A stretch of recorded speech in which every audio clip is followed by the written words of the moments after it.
다 같이 사도신경으로 신앙 고백하심으로 새벽 기도를 하나님께 드리시겠습니다. 나는 전능하신 아버지 하나님 천지의 창조주를 믿습니다. 나는 그의 유일하신 아들 우리 주 예수 그리스도를 믿습니다.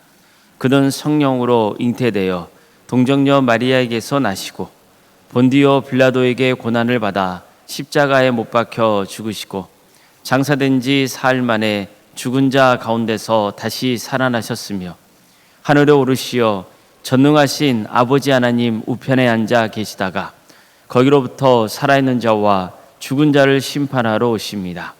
나는 성령을 믿으며 거룩한 공교회와 성도의 교제와 죄를 용서받는 것과 몸의 부활과 영생을 믿습니다. 아멘. 찬송가 312장 찬양하시겠습니다. 찬송가 312장입니다.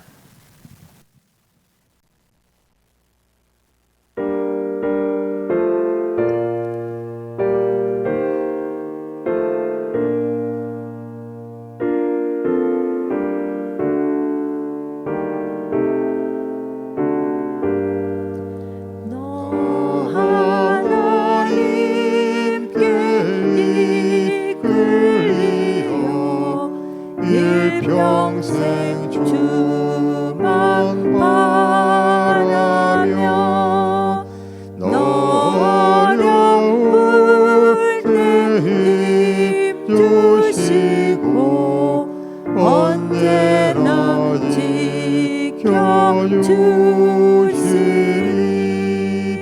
주 크신 사랑 믿는 자 그 반석 위에 서리라.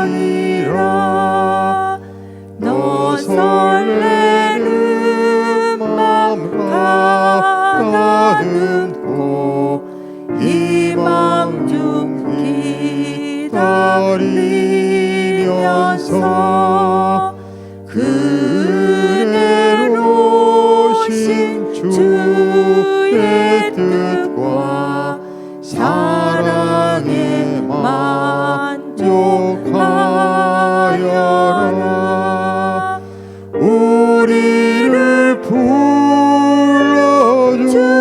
불러주신 주 마음에 소원하신다. 주 찬양하고 기도하며 내 몸을 입서다하라. 주 약속하신 모든 은혜 내게서 이루어지리라. 참되고 의지하는 자 주께서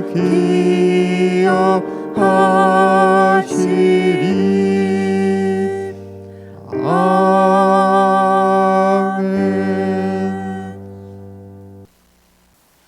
하나님 말씀 함께 보겠습니다. 민수기 6장 1절에서 8절까지 말씀입니다. 민수기 6장 1절에서 8절 말씀입니다.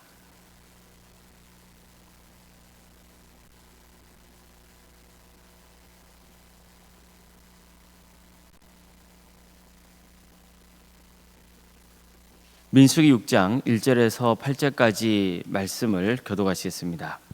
여호와께서 모세에게 말씀하여 이르시되 이스라엘 자손에게 전하여 그들에게 이르라. 남자나 여자가 특별한 서원 곧 나신의 서원을 하고 자기 몸을 구별하여 여호와께 드리려고 하면 포도주와 독주를 멀리하며 포도주로 된 초나 독주로 된 초를 마시지 말며 포도즙도 마시지 말며 생포도나 건포도도 먹지 말지니 자기 몸을 구별하는 모든 날 동안에는 포도나무에서 사는 시나 껍질이라도 먹지 말지며 그 서원을 하고 구별하는 모든 날 동안은 삭도를 절대로 그의 머리에 대지 말 것이라. 자기 몸을 구별하여 여호와께 드리는 날이 차기까지 그는 거룩한즉 그의 머리털을 길게 자라게 할 것이며 자기의 몸을 구별하여 여호와께 드리는 모든 날 동안은 시체를 가까이 하지 말 것이요 그의 부모 형제자매가 죽은 때라도 그로 말미암아 몸을 더럽히지 말 것이니 이는 자기의 몸을 구별하여 하나님께 드리는 표가 그의 머리에 있습니다. 자기의 몸을 구별하는 모든 날 동안 그는 여호와께 거룩한 자니라. 아멘. 아멘. 오늘도 새벽기를 드리며 하나님의 은혜를 간구하는 모든 성도님들의 삶의 자리마다 또 하나님께서 친히 세우시고 다스리시는 동함교회 위에 하나님의 은혜와 평강이 있는 충만하기를 주의 이름으로 축원합니다. 하나님은 아론의 가문을 통해서 제사장들을 세우십니다. 또 레위 지파를 택하셔서 제사장들을 도와서 성막을 섬기는 일을 하게 하십니다. 이처럼 성막 섬기는 일을 하려면 특정한 가문이나 지파에 속한 자라야 했습니다. 즉 성막 섬기는 일은 아무나 할 수 있는 일이 아니었습니다. 하고 싶다고 할 수 있는 것도 아니고 또 하기 싫다고 해서 안 할 수 있는 것도 아닙니다. 하나님께 택함을 받았기 때문에 주어진 일을 해야 됩니다. 이게 소명입니다. 나를 부르신 하나님께서 명하신 일을 해야 하는 겁니다. 나시린 하면 가장 먼저 생각하는 대표적인 사람이 있지 않습니까? 누굴까요? 나시인 그러면은 삼손을 들 수도 있겠죠. 민수기 6장에 나오는 나시인 제도는요, 자신이 자원해서 일정 기간 동안 나시인으로 사는 경우를 전하고 있어요. 그런데 삼손의 경우는 다르죠. 삼손은 이미 태어났을 때부터 나시인으로 구별된 자예요. 하나님은 만화의 가정에 임하셔서 임신하지 못하고 있는 그의 아내에게 아들을 낳게 될 것이라고 알려줍니다. 아들을 낳으면 절대로 머리에 삭도를 내지 말라고 해요. 이 아이는 모태에서부터 이미 하나님께 바쳐진 나시인이기 때문이라는 겁니다. 하나님께서 그를 통해 이스라엘을 40년 동안 괴롭힌 블레셋을 심판하고 이스라엘을 구원하는 일을 시작하실 것이라고 알려주죠. 정말 여자는 천사의 말대로 아기를 낳습니다. 그 아기가 바로 삼손인 거죠. 하지만 삼손은 장성한 후에 나시인다운 모습을 보여주지 못해요. 특히 여자에 빠져서 진에게 일수였습니다. 함부로 힘을 사용해서 사람들을 죽이곤 했어요. 물론 그가 죽인 사람들은 블레셋 사람들입니다. 그러나 그는 하나님의 뜻을 이루어드리기 위해서 이런 일을 한 게 아니고 홧김에 한 거예요. 즉 나시인다운 삶을 살지 않고 있었지만 하나님은 그를 또 무엇으로 사용하시는 거예요? 블레셋을 심판하는 도구로 사용하시는 거죠. 삼손은 민수기 6장에 나와 있는 나시인의 규정을 하나도 제대로 지킨 게 없습니다. 그는 술을 즐겼어요. 시체를 만지기도 했어요. 삼손하면 역시 뭡니까? 머리카락이잖아요. 블레셋인들은 어떻게 해서든지 삼손의 힘이 도대체 어디서 나오는지 알고 싶었죠. 그래서 삼손이 사랑에 빠졌던 들릴라를 돈으로 매수해서 그가 무엇 때문에 이토록 힘이 센지를 알아오겠습니다. 들릴라는 삼손을 유혹해서 그의 힘의 근원을 알려달라고 하죠. 그럴 때마다 몇 번이나 거짓말을 합니다. 하지만 결국 들릴라의 성화에 못 이겨서 힘의 근원이 머리카락에 있다는 것을 알려줍니다. 자신이 태어났을 때부터 삭도를 머리에 대지 않은 나시인이라는 거죠. 만약 내 머리털을 깎는다면 나는 힘을 잃고 약해져서 여느 사람처럼 될 것이라고 알려줍니다. 이 사실을 안 들릴라는 삼손을 자기 무릎에서 잠들게 한 다음에 사람들을 불러서 그의 머리털을 깎게 합니다. 이렇게 해서 절대 나시인은 머리에 삭도를 대서는 안 된다는 규례마저 깨고 맙니다. 이렇게 삼손의 힘이 빠지니까 블레셋인들은 그를 사로잡아서 두 눈을 뽑아버리죠. 또 사슬에 묶어서 감옥에서 연자맷돌을 돌리겠습니다. 나시인의 정체성을 잃어버린 삼손은 완전히 비참한 지경에 놓이게 된 거예요. 그런데 이 장면에서 성경은 아주 중요한 사실을 알려주죠. 그게 뭡니까?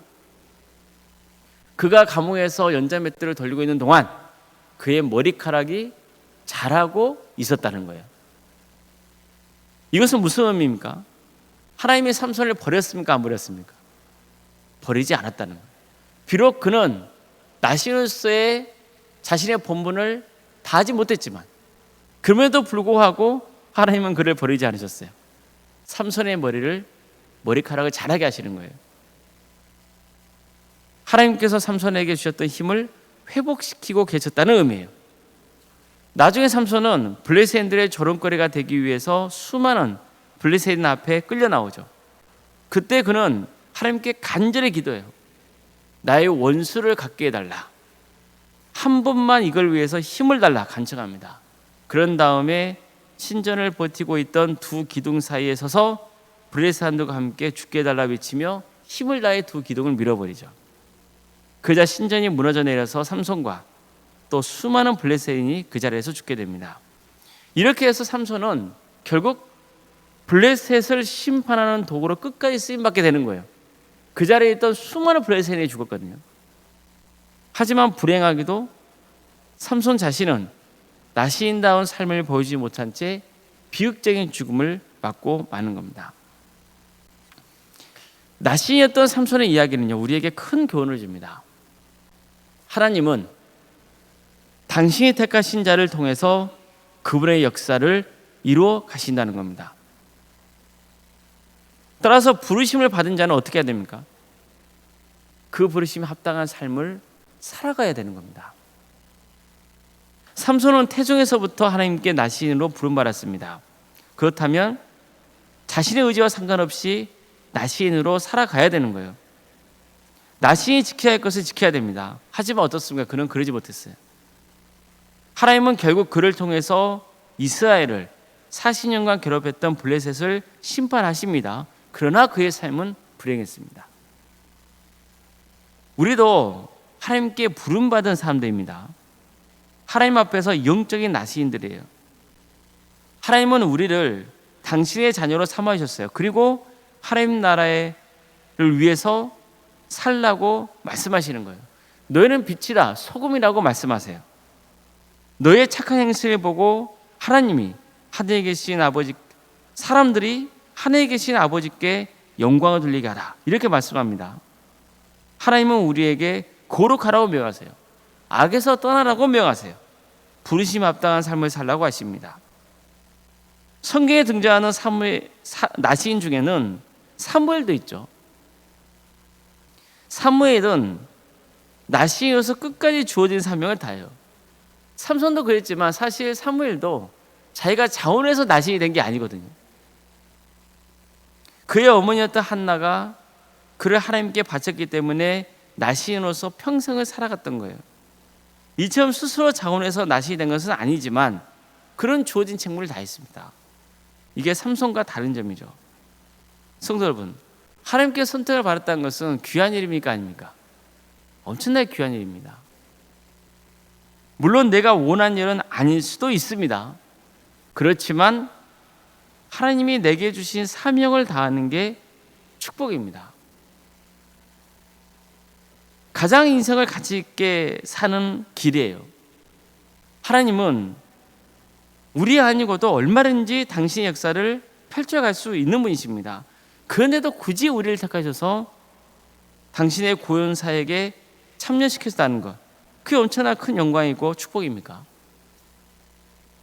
하나님은 우리 성도 한 사람 한 사람을 모이게 하시죠. 그래서 도함교회라는 공동체를 세우시는 거예요. 그 교회를 통해서 하나님의 나라와 그분의 영광이 드러나기를 소망하시는 거예요. 땅끝까지 복음이 증거되기를 원하시는 거예요. 물론 자원하는 마음으로 하나님께 헌신하기로 한 것도 너무나 귀한 일입니다. 적어도 민수기 상황에서 본다면 제사장과 레위 지파만 하나님께 구별돼서 성막을 섬기는 일을 할 수 있었어요. 그들은 구별된 삶을 살아야 합니다. 그러나 이런 지파에 속하지 않는 사람이 할지라도 자원하는 마음으로 나시인 서약을 할 수 있었어요. 남자건 여자건 상관없었습니다. 이것을 오늘날 우리 상황에서 본다면 나시인은 평신도 사역자라고도 볼 수 있는 거예요. 물론 이렇게 구분하는 것이 꼭 바른 것은 아닙니다. 여러 가지 논쟁의 여지가 있습니다. 그렇지만 형 교회 상황에서 이해를 구하기 위해 이렇게 평신도 사역자라는 표현을 쓰는 것이고, 이것을 나시린과 비교해서 살펴보려는 거예요. 굳이 비교를 하자면 초대교회의 모습을 떠올릴 수도 있습니다.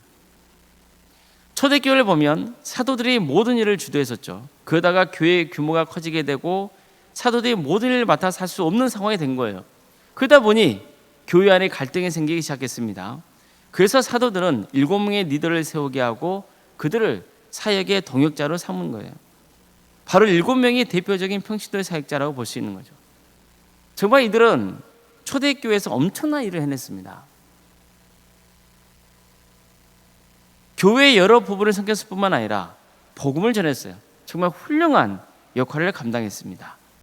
주어진 소명을 다하고자 했습니다. 하나님 나라를 위해 헌신한다는 것, 정말 복된 일입니다. 목회자만 하나님 앞에서 구별된 자가 아니에요. 성도님들 모두가 구별된 자입니다. 목회자만 주어진 사명을 다 감당하는 게 아니에요. 우리 모두가 하나님이 주신 은사와 달란트로 헌신해야 돼요. 주어진 길을 가야 되는 거예요. 내게 주어진 사역의 자리가 자원한 것이건 시켜서 하는 일이든 간에 주어진 일을 충성되게 잘 감당하는 것, 무엇보다도 성도답게 살아가는 것, 그게 너무나 귀한 일이고 하나님이 기뻐하시는 일인 겁니다. 우리 모두가 하나님의 자녀로 택함 받았다는 것을 기억하고 자원에서든 아니든 간에 신실하게 주님의 뜻을 행할 수 있기를 주의 이름으로 축원합니다. 기도하시겠습니다.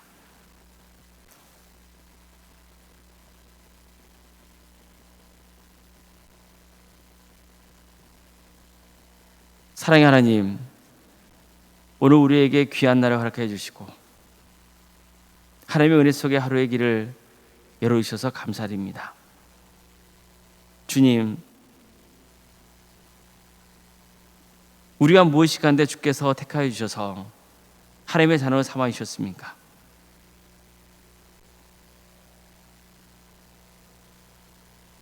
하나님은 우리 없이도 얼마든지 구원의 역사를 펼쳐갈 수 있는 분이십니다. 그럼에도 불구하고 우리를 택하셔서 주님을 섬기게 해주시고 하나님의 영광을 위해서 살아갈 수 있도록 인도해 주셔서 감사드립니다. 우리에게 주어진 자리가 얼마나 귀한 자리인지를 깨닫게 하여 주시고 맡겨진 소명의 자리를 다할 수 있도록 인도하여 주시옵소서. 그 소명의 자리가 나를 높이는 자리, 나의 영광을 드러내는 그런 자리가 아니고 정말 마음을 다해서 하나님을 섬기는 자리, 오직 하나님의 영광만을 구하는 그런 자리가 되게 하여 주시옵소서. 도함교를 세워주시고 지금까지 지켜주신 은혜에 감사를 드립니다. 한 사람 한 사람 귀한 주의 자녀들을 불러 모아주시고 이 귀한 교회 공동체를 세울 수 있도록 인도하시는 하나님, 자원에서건 또 그렇지 않건 간에 그 주어진 자리에서 충성을 다하게 하여 주시옵소서. 그래서 정말 하나님께 영광 올려드리고 또 함께 구원하게 하는 우리 성도들에게도 좋은 귀감이 되는 그런 사역자가 될 수 있도록 주께서 함께하여 주시옵소서. 우리 도함교회가 더욱더 주님 안에서 하나 되게 하여 주시옵소서. 하나님 나라를 위해 헌신할 수 있는 거룩한 교회 되게 하여 주시옵소서. 사랑의 주님, 우리 성도들의 가정을 지켜주시고 사랑 길로 인도하여 주시옵소서. 어려움에 처한 성도들을 주께서 긍휼해 주시고 그들의 삶의 자리를 지켜주시옵소서. 중환병으로 치료받고 있는 우리 성도들이 있습니다. 주님, 그 가정 위에 하나님의 긍휼과 은혜가 함께하기를 소망합니다. 도와주시옵소서. 여러 가지 병으로 치료받고 있는 우리 성도들, 주님께서 함께하여 주셔서 은혜를 베풀어 주시옵소서. 가정의 여러 문제를 놓고 하나님 앞에 간구하는 성도들이 있습니다. 그 가정의 아픈 사연들을 주께서 아시오니 주님 회복시켜 주시고 선한 길로 인도하여 주시옵소서. 객지에 나가 있는 우리 성도들이 있습니다. 학업으로 또 직장으로 군복무로 또 해외로 주님, 그들의 삶의 자리를 지켜주시고 함께하여 주시옵소서. 어디에 머물러 있건 하나님의 영광을 위해서 살아갈 수 있도록 주께서 함께하여 주시옵소서. 자녀 잉태를 바라는 가정이 있고 또 출산을 앞둔 가정도 있습니다. 주님의 은혜 속에서 출산을 잘 마칠 수 있도록 인도하여 주시옵소서. 또 생육과 번성의 축복이 차고 넘치는 교회가 되게 하여 주시옵소서. 우리의 주인 자녀손들 그들의 구원의 길을 갈 수 있도록 도와주시고 주어진 은사와 달란트로 하나님의 영광을 위해서 살아갈 수 있도록 붙들어 주시옵소서. 취업과 결혼을 위해서 기도 중에 있는 성도들이 있습니다. 또 대학 진학을 위해서 계속해서 노력 중인 성도들이 있습니다. 주님, 그들의 삶을 친히 다스려 주시옵소서. 필요한 자리에 있게 하여 주시옵소서. 평생 삶 가운데 주께서 그들과 함께 하시다는 그 믿음 붙들며 나아가게 하여 주시옵소서. 우리 성도의 사업장과 직장 잘 지켜주시고 하나님의 사업장이 하나님의 기업이 되게 해주시며 우리 성도들의 머무는 자리가 하나님의 축복이 임하는 거룩한 자리가 되게 하여 주시옵소서. 교회, 학교와 구역과 자치기관 또 여러 기관들을 허락하심에 감사드립니다. 도암지원센터와 사랑식당 등을 운영토록 인도하심도 감사드립니다. 모든 사역의 자리마다 주께서 함께하여 주시옵소서. 그래서 한 영혼 한 영혼이 주님께로 인도되는 역사가 있도록 도와주시옵소서. 원로생과 사모님 성령 충만케 하여 주시고 평안의 축복을 보여주시며 신앙의 명가를 세워지는 역사가 있도록 도와주시옵소서. 섬기시는 교회 위에 하나님의 은혜가 차고 넘치게 하여 주시옵소서. 오늘 저녁에는 수요일 밤 예배로 모이게 됩니다. 우리 성도들이 모여서 하나님의 예배할 때 그 자리에 성령님의 충만하신 역사가 있게 하여 주시옵소서. 이 날을 주께서 긍휼히 주셔서 하나님의 정의와 공의가 바로 세워지게 해주시고 억압받고 있는 북한 동포들이 하루속의 해방과 자유 기쁨을 맛보게 해주시며 그 땅에 많은 교회들이 세워져 수많은 영혼들이 구원받게 하여 주시옵소서. 하나님 나라를 위해 헌신하고 있는 목회자들, 선교사들 주께서 긍휼히 주셔서 그들의 헌신을 통하여서 많은 군의 예매와 맺은 축복을 허락하여 주시옵소서. 오늘 하루의 삶은 주님께 온전히 의지합니다. 도와주시고 함께하여 주시옵소서. 새 힘을 주시옵소서. 거룩하신 예수님의 이름으로 기도드리옵나이다. 아멘. 하늘에 계신 우리 아버지, 아버지의 이름을 거룩하게 하시며 아버지의 나라가 오게 하시며 아버지의 뜻이 하늘에서와 같이 땅에서도 이루어지게 하소서. 오늘 우리에게 일용할 양식을 주시고 우리가 우리에게 잘못한 사람을 용서하여 준 것 같이 우리 죄를 용서하여 주시고 우리를 시험에 빠지지 않게 하시고 악에서 구하소서. 나라와 권능과 영광이 영원히 아버지의 것입니다. 아멘.